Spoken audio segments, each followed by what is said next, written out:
I'm really enjoying this. I did fall, so at least I'm picturing him as being hot. But it's just kind of coming across as like, get an editor. Hello, my name is Julie, and today I'm going to be bringing you a cozy fall reading vlog. Normally when I do reading vlogs, I have some sort of theme grouping them together, and I am trying to have a theme here of books that I think will give autumnal vibes, but I guess I won't really know until I've read them. So my boyfriend and I decided that we are going to be going on a mountains vacation this weekend. We are going to be going to Mount Mitchell, which is the tallest mountain in the state. And I've never been there before, he's been there before, and just have a cute time in a cabin. Get ready to be in the fall season. We've got some fun things planned, so I'm very excited to be taking you all with me as I also try to complete some fall books. Unfortunately, there's not going to be like fall foliage yet. The trip kind of got pushed forward earlier than we thought it might, so it's still going to look like summer, but we're going to be dressed a little bit warmer. But let me tell you about the books that I'm going to be reading. So the first is one that it's kind of criminal that I haven't read yet, and that is Legends and Lattes by Travis Baldree. This is the flagship book for the subgenre cozy fantasy. It has inspired so many other books, and this is about our main character Viv, who is an orc. She was a mercenary and she has hung up her sword and wants to start her own cafe, and this is about that. So it's all very low stakes, but set in a D&D type setting, which I love D&D, so I'm very excited to read this. I actually read the prequel of this before this, which most people would not and have not done, but it was for my book club and it was appropriate and everybody else had read this but me, so I'm glad I'm finally remedying this and making it so that I'm caught up on a series. And at the same time, I will be listening to the audiobook of What Feast Said Night by T. Kingfisher. So this is the sequel to What Moves the Dead, which is one of my biggest fall recommendations. This is following the same character, Alex Easton, who is now returning to their home country at the family hunting lodge for a fall getaway, which, you know, that's not too dissimilar for what I'm doing. And there seems to be some sort of like folkloric monster that the townspeople are afraid of. What Moves the Dead was inspired by the fall of the House of Usher, and that kind of completed that arc, but I could tell that there was more to the main character that was going to continue, so I'm interested to see where this one goes, because it is not a retelling of anything. This is a novella, so the audiobook's going to be pretty short. And the last book, I haven't actually decided which I'm going to read yet. I was digging and digging for books that were already on my radar that were fall vibes, and you know, there's only so many. But I did find a couple of fantasy romance titles that seem to fit the bill, and I just haven't picked which one I want to read yet. So I've also been abstaining from fantasy romance quite a bit this year. I just haven't found something that I've really loved. A lot of stuff has felt derivative or repetitive, so I'm getting back into it, and hopefully that means we'll get a winner. I actually put up a poll on my Instagram. I was like, hey, pick a vibe. Which vibe should I read? And it came down to one vote. Like, it was less than, it was like a 1% difference or something like that, so that's still a tie to me. That means I'm gonna do a little try a chapter tag, so let me tell you about the two books that I'm debating between. The first option I have is One Dark Window by Rachel Gillig. So this became popular on Book Talk, migrated to Bookstagram, got popular there, and while that scares me, this does sound cool, and people have been saying it feels fairly original in like the type of magic and everything going on. But this is about our main character Elspeth, and she has a monster that is trapped in her head apparently, and she also meets a mysterious highwayman and her life takes a drastic turn. This has been described as gothic, which is a atmosphere or tone or theme that I tend to really like. Some of the magic involved in this has to do with cards, like I'm not sure if it's tarot or playing cards. I'm gonna read like a chapter or so of this, and if it speaks to me, I'll pick this one. Or I might pick my other book, and that is The Spell Shop, which this is a 2024 release that I hadn't heard a lot about until I was specifically looking for 2024 fantasy releases to look at. And this is about a witch who is escaping from a war and moves back to her childhood home and starts a spell shop, but also starts selling unsanctioned magic. And meanwhile, there's also a very handsome neighbor who keeps bothering her. But this has been described as cottagecore. It does have the fantasy romance tag, but I don't know how much of fantasy versus romance it is. I also know that this has a sentient pet plant. I'm planning on starting Legends and Lattes today, but before I leave for my trip, I'd like to pick out which of my books I'm going to be picking, so place your bets now. Go in the comments, place your bets, which one am I going to end up reading? But I'm very excited to have some fall stuff to do this weekend and some fall reading to do. Because this is a fall vlog, I thought I would show you all of the stuff that I got for fall decor. I really wanted to decorate my apartment. If I didn't want to go full Halloween, I mostly wanted to do like fall, like harvesty vibes that could, you know, be there for longer. And basically that meant pumpkins. That means that everything that I got was pumpkins. If you were here last year, I got a couple of things in a fall vlog and I got it, but one of the things is that I like having my little skull mug. I got this is from Kroger last year, and I also have a fall squishmallow that I always have out because Austin has like this exact same flannel, so I had to buy it because it's him. It's just him. And I also made, I think 2 years ago, I made this little crochet pumpkin out of leftover yarn. But I got this from Michael's, a little pumpkin lamp. It has a timer on it, which is perfect because I have a little winter light that I put on this lamp as well. Austin picked this one out, but it is a little figure that says trick or treat. I think it's super cute. I have it by the TV. It's a little jack-o'-lantern and a black cat. The last thing I have, this pumpkin pillow from Target. It's like the right amount of firmness and it's really soft. It feels like it's actually good quality stuff, and it's only $5. I really wanted to get a table runner for this guy right here, and it just didn't work out. But maybe we'll find something. Thank you for joining me on this tour.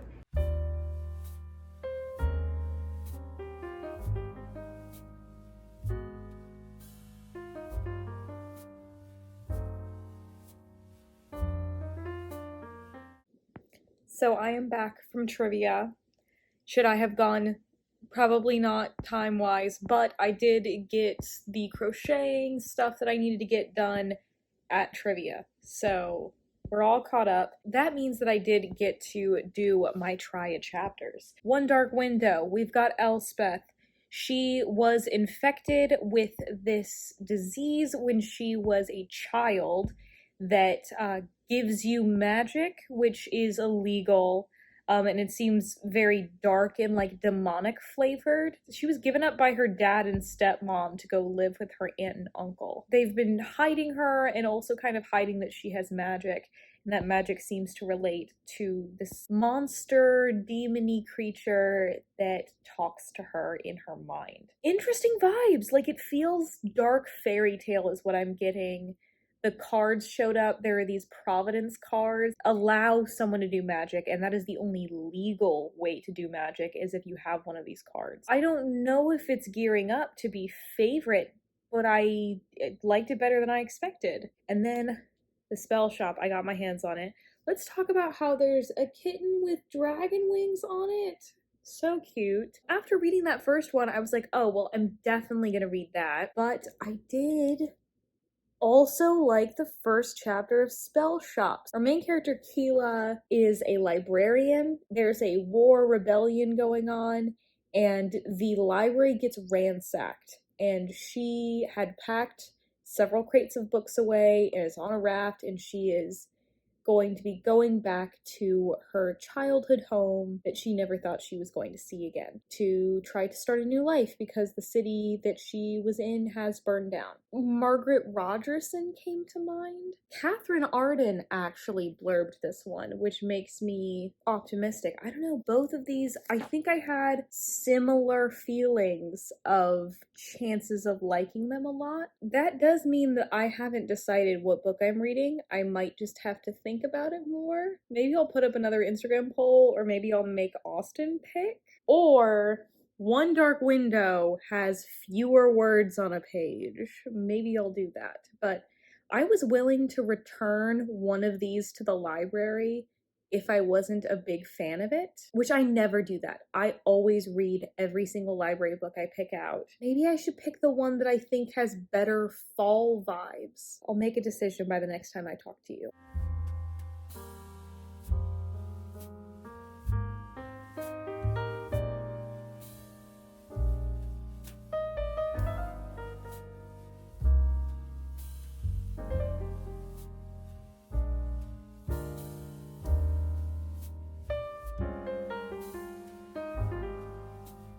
Hello, I have gotten to the 100-page mark of Legends and Lattes. I'm hoping to read a little bit more before bed, but this is under 300 pages, so if I didn't, I wouldn't be too mad. This is very cute so far. Like I said, Viv is a former sword for hire, and at the beginning of this book, she recovered a specific magic artifact that claims that it will help you get your heart's desire. So she just decides to quit and go do what she really wants to do, and that is to open a coffee shop, which it is not a common thing in this world. It's like a gnomish dish that hasn't really carried over into other places. So she's going to a place and opening the first ever coffee shop there. She has been setting up all the stuff to open the shop. She bought an old livery and she's had to fix it up. She's hired a couple people to help her out. We've also had some hints of other things going on. There is like a mob boss guy who wants a cut of anybody's business who works in the area. There's a scholar who's coming by and he's sniffing around. And this is Tandri. I said she was a tiefling. She's a succubus. Sorry. She looks like a tiefling. And, you know, it's just been a cute ride so far, and there's not a lot of text on a page, which is very great when you have been reading nothing but dense stuff lately. Bad news is, remember how I said I got the audiobook of What Feasts at Night? It's actually the ebook, so I don't know if I'm actually going to be able to get around to it. I was hoping to read this and listen to that audiobook. So I guess now I'm reading these two. Am I going to be able to read a third book? Am I just going to make this vlog last longer until I finish a couple books? Or am I going to buy an audiobook? That's a problem for tomorrow. I'm having a good time now.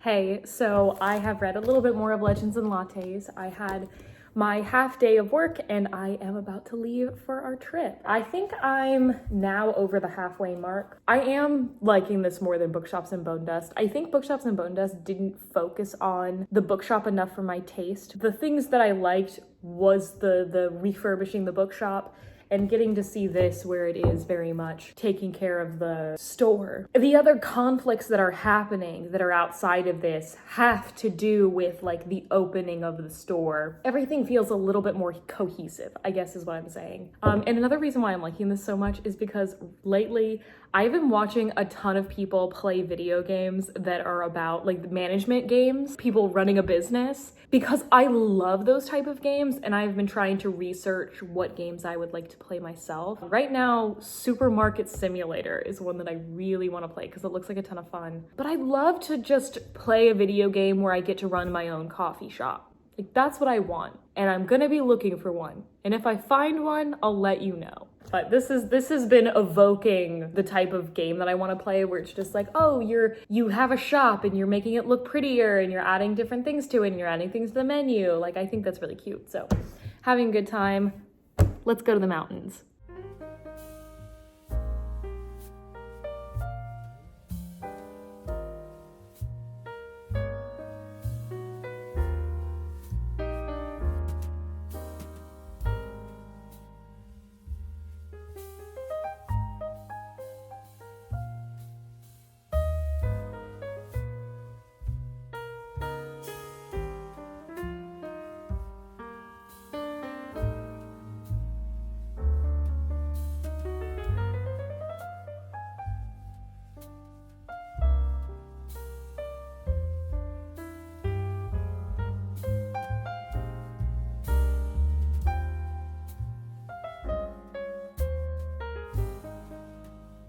Welcome to our Airbnb. Been here for a day. It's a very cute A-frame, very outdoorsy, cute looking. Glad we got this one because it's kind of in the middle of everything that we wanted to do in the area. So cute downstairs. We've got the upstairs is just the bed and basically that's it, and a TV. Yesterday we actually got here and the power was out until like 10 p.m. and there's no service up here, so we had to like drive away to get any service to like figure out if like there was a power outage. So that was interesting, but we just did a little Switzerland, drove a little bit on the Blue Ridge Parkway, and I have gotten most of the way through Legends and Lattes. I'm definitely gonna finish it today. Where am I at? I'm at 215 of almost 300 pages and it goes through really quickly. I'm really enjoying this. I love just the relationships that Viv has with everyone. I like, you know, sometimes there's downtime of just running the shop, and also there is the little bit more of the conflict plot of like some people not wanting Viv to have her shop, and something sad has just happened at this point, but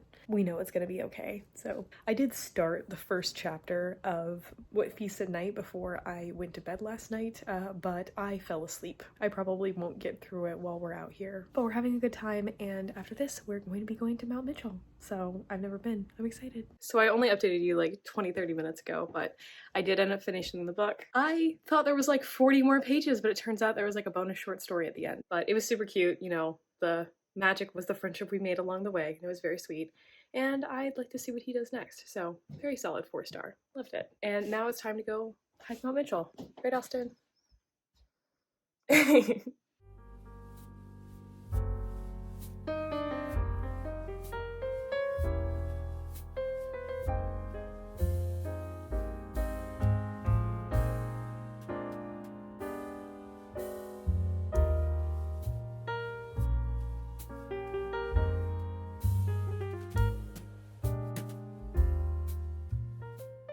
We're watching the football game, still going on. It's the second half right now.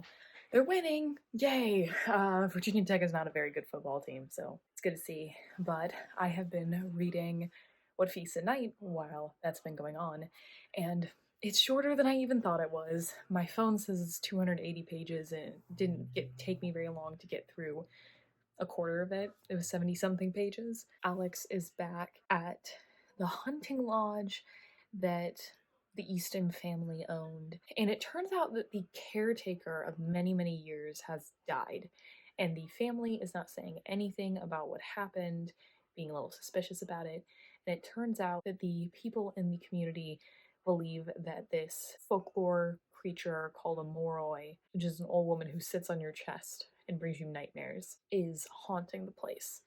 And so some of the people from the original story have come with Alex to the hunting lodge, and Alex is kind of struggling with PTSD type stuff from being a soldier, and also the stuff that happened in the last book. Everybody's arrived at the house now. We're gonna look at some cool mushrooms. I'm excited to have some creepy forest stuff after we went through a creepy forest. We did at Mount Mitchell, as you saw, and yeah, it was foggy the whole time. I didn't think there was a time this weekend that we'd be able to actually see stuff, but there was some fun overlooks that were like at a lower level, so we were able to see mountains, but once you got up to that highest point, it was just cloud. We're leaving here tomorrow, but we are going to go apple picking and hopefully go see some waterfalls.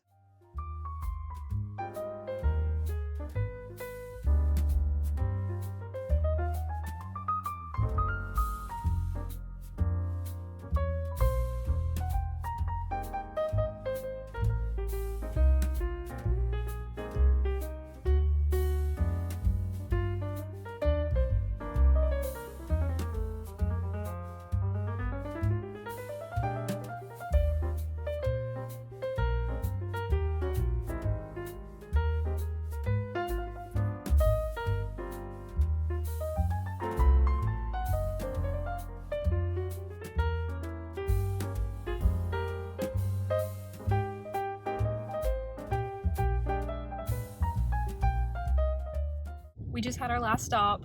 We went apple picking. It was super cute. I did fall. The tree we're on, like a steep slope, just slipped, and I'm like, Austin, you can pick the apples. We did Linville Falls, did quick, easy hikes just to see the waterfall. It was nice. It was really nice outside, and it started to look a little bit like fall. So I actually have 30 pages fewer of this book than I thought I did. The Kindle thing of like it's saying it's 300 pages and it's actually like 250. So I'm actually 70% of the way through the book. So the horror aspect has started, and one of the people who is at the hunting lodge is coming down with an illness and they can't figure out what it is. They think it might be what the guy who died had. A lot of people are convinced that it is this spirit. And our main character starts having dreams of this spirit of this woman who will like sit on your chest and steal your breath. It's not feeling as spooky as the other one did. I'm having a good enough time. I'm getting through it quickly. It's pretty short, so I'll definitely finish it on our trip and then get back to crocheting. I finished What Feast at Night, and right after I filmed the last clip, it finally got into really the horror bit of it. It kind of felt like there was only really one horror sequence. It was a series of scenes, but it was like very slow, small amount of build up. It was just like, oh, there's this illness, oh, there's this creature, and then it's like, oh shit, we're getting into the horror part of it. And it did go more into Alex's PTSD, being a soldier of this fictional country but fighting in a real war. And I did think that that part was done well. So I liked it. I don't think I liked it as much as the first one, but I did like how it integrated PTSD in with horror elements. But I did think I liked the story and like the answer of what was going on in the first book more. So book 2 all done.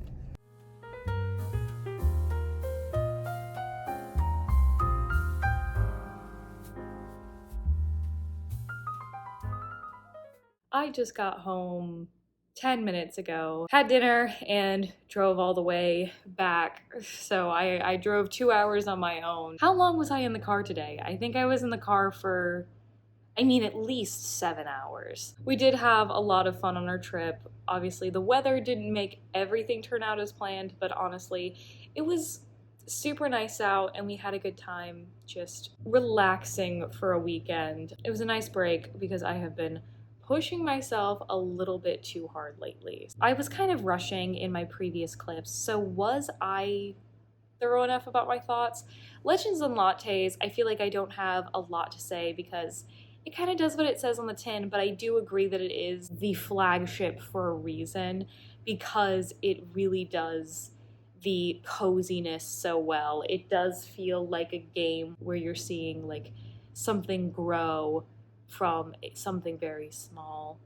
And of course, friendship is magic. Of course it is. Bookshops and Bone Dust, I didn't feel like the serious plot and the bookshop plot went together very well. In this one, everything did follow around what was going on with Viv and the shop, so that it was more cohesive, like I've said. I got through it really quickly. I love the description of the shop and all the sweet treats that are there. And I thought the friendship and community that was built up there was very cute. So I would definitely recommend it. I like I said, I'm giving it a 4. I really enjoyed that it's the D&D type setting, and I think we should see more of that. I want to see more fantasy that's not entirely humans, or people who are basically humans. But What Feast at Night, after like getting through the first half of the book and nothing really happening, I was kind of disappointed and I was like, oh, it's just not as good as the first book. And then the part that was horror, that horror segment that I mentioned, I did think was good and had great metaphor to it. It's interesting because it kind of works almost as an antithesis to the first book. The first book is, here's this creepy thing that seems paranormal, and let's give it this scientific answer. So we're giving science to the horror side of things. And this book kind of felt like things are left more open-ended and more on a paranormal side of things, or at least being open to it. Was this book necessary? shrug. I mean, I could tell from reading the first book that there was more to Alex just because of how much was built up around Alex that was never actually paid off. Being a soldier from a fictional country, I was like, okay. And you know, T. Kingfisher, I think, is signed for a 3-book deal on this. It was fairly obvious to me that, like, oh, okay, we're going to learn more about this. And I think there were some fun, quirky things with this country that doesn't exist. And I thought it was okay. I'll probably give it like a 3.5. Again, the PTSD part was probably the best done part, but like, I don't really see where the connection is between the first and the second book enough to have made it like its own thing. Like, obviously this main character is the same, but like there isn't really anything holding this plot to the previous one. I read the 2 books that I knew I was going to read in this vlog, and my vacation is over. I was hoping to have like half of a book left to go, but now I have most of a book left to go. So do I end the vlog here? And I guess I'm not ending the vlog here. I am going to be reading that 3rd book, and you've been wondering this whole time, is she going to pick One Dark Window or The Spell Shop? And I did pick One Dark Window, and am I regretting my decision?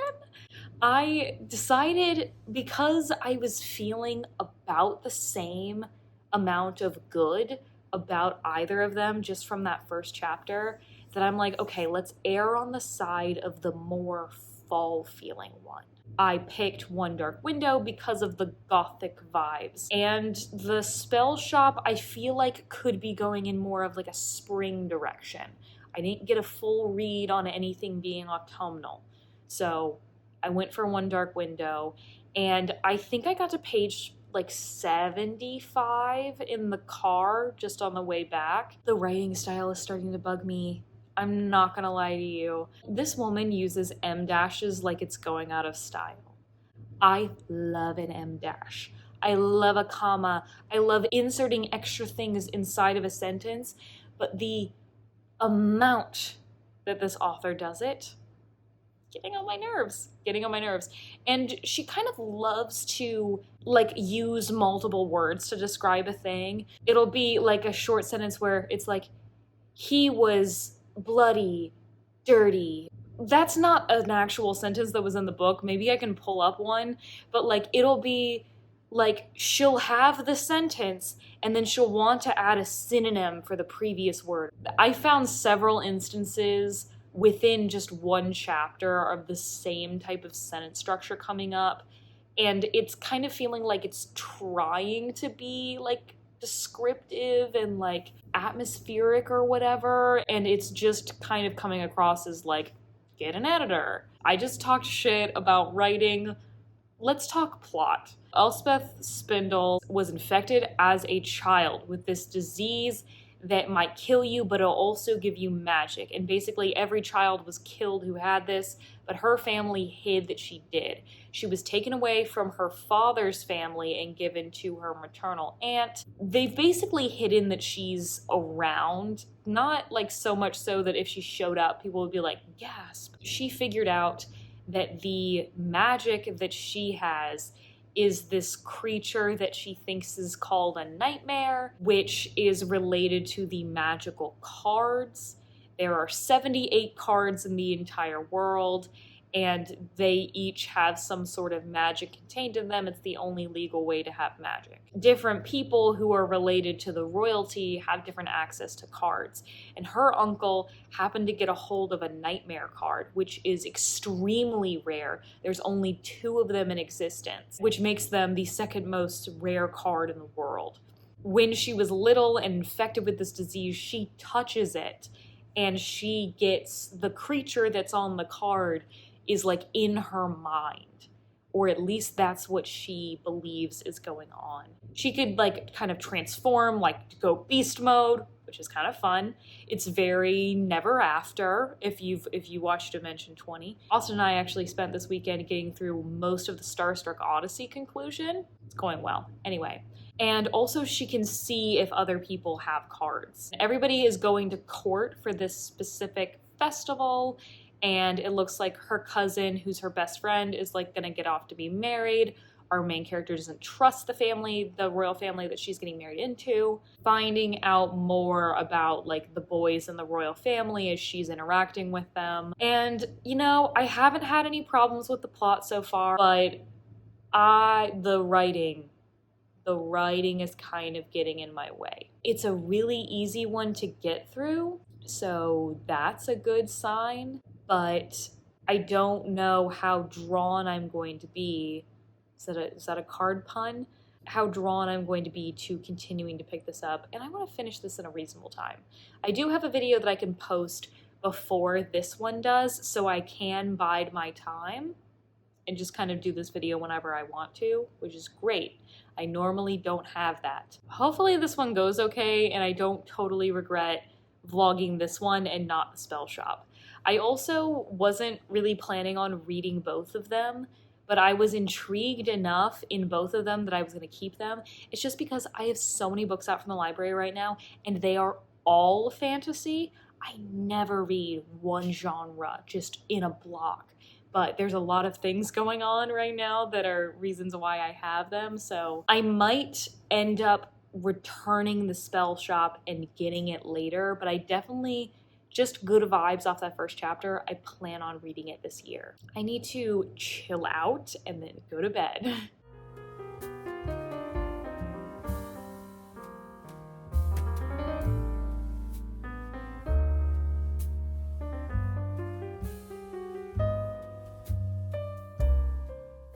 Howdy. I have gotten to page 200 of One Dark Window. That means I am a bit into part 2. So it's fast to get through. It is, and I get that. And I do think that the magic of the cards is fun. However, when I started looking for things I didn't like, it started becoming harder to like not make fun of things, and maybe I should give this book a little bit more of a shot, but I don't know. There's a lot of like rhyming because there's this book that's written in poetry that they're referencing all the time. I think the love interest is being done in a really cliche way. His name is Raven with a Y. Okay. The bird seems to exist in this and is spelled with an E. So why is his name Raven with a Y? I don't know. I am picturing him as like the human version of the Beast from Beauty and the Beast, but like with dark hair. So at least I'm picturing him as being hot, but like shrug. I don't know. It's really doing the very classic fantasy romance thing of like the main character being like, oh, I don't trust anyone, and then immediately trusting the love interest, even though the love interest has like kind of given her no reason to, and then like the love interest is like too touchy. Please don't start putting your hands on me, man that I met literally hours ago, and then like his family's like, oh, well you have to pretend to court, which makes sense. Like it does make sense for the book that would be the thing that they do, but like they literally have the, like after 2 hours of pretending that they're courting in front of other people, they're like, oh, we don't have to pretend anymore. Yeah, like pretend we're not what? What are we? Nothing. That's what you wanted, right? Like that's the type of conversation we have, and I'm like, I read this conversation a million times, million. And also like the M dash thing, I found just more examples of the M dash problem. And like this author knows how to construct a sentence. There's one that I just read in this last chapter that had a M dash, 4 commas, and a colon, and it was a well done sentence. And I was like, good job, we figured it out. But we're gonna go back to this M dash bullshit. If you're gonna use like a very specific sentence structure, you need to vary it more. I shouldn't be able to take pictures of so many in such a short amount of time. And that is me being super nitpicky. But like once you notice something like that, it's glaringly obvious and it's just gonna bug you. Just from reading that first chapter, I was expecting to like this more than I am, which is disappointing because I don't want to like end a vlog on a book that I didn't like, especially books that like people in real life have told me, oh my god, you have to read this. Today I got sent home early from work because there was a tropical storm forming that was like the worst of it was going to be coming in when we were supposed to leave from work, so we got to telework, so I had to spend a little bit more time at home today, which is great. I felt like I got to relax a little bit more. I got my crochet project done, great, so I can send that off. I started editing a video, and honestly, I just got to chill out, which I really needed. Obviously, I just had the vacation of relaxing, but I haven't been in my home relaxing for too long, so I'm hoping I can keep that up while I'm still reading this one.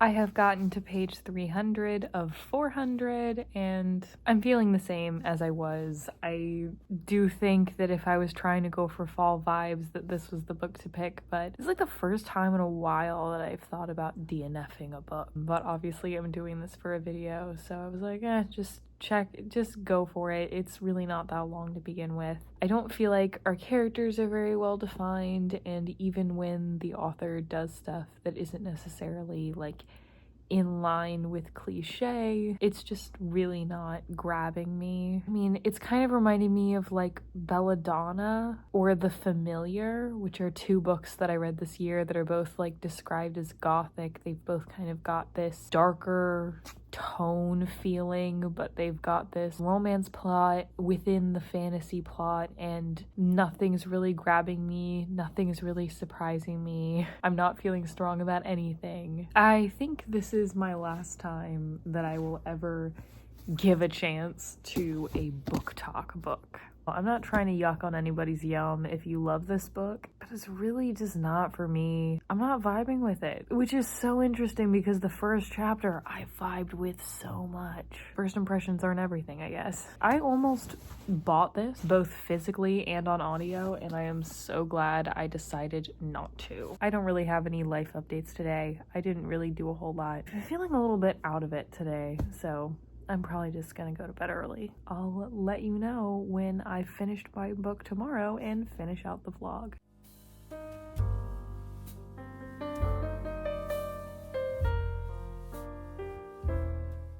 Alrighty, I have 70 pages left exactly of One Dark Window, and I need to decide what I'm doing tonight.